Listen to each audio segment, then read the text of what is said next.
ইফরাজ, সাবরিন, ইহান, তোমরা কোথায় এসেছো? আমরা সিটি সেন্টার এসেছি। কি করতে এসেছো ইফরাজ? খেতে এসেছি। খেতে? তো আমরা এসে গেছি কলকাতা সিটি সেন্টারে। চলো সাবরিন, তাড়াতাড়ি যাই। হ্যাঁ চলো চলো। হ্যাঁ ইফরাজ, চলো চলো তাড়াতাড়ি যাই।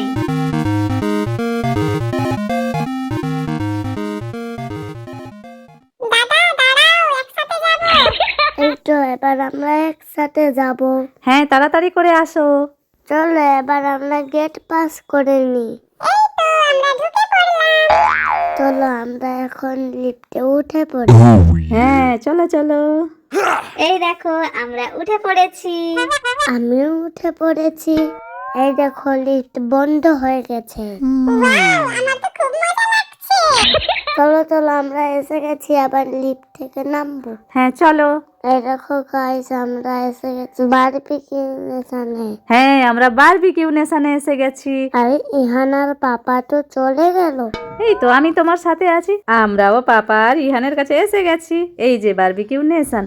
চলো এখন আমরা ভেতরে ঢুকবো। আমি তো খুব এক্সাইটেড। তাই? ইফরাজ খুব এক্সাইটেড। এই যে এখানে একটা ট্রি আর এই যে বেলুন ডেকোরেশন হয়ে আছে। ইফরাজ, ইহান, সাবরিন, শারমিন সবাই এসে এখানে খুব খুশি হয়ে গেছে। দেখো এই যে আমরা এখানে এখন সামনের দিকে বসে পড়েছি আর ভেতরে প্রচুর ভিড় আছে, তাই আমরা একটু পরেই ভেতরে বসবো।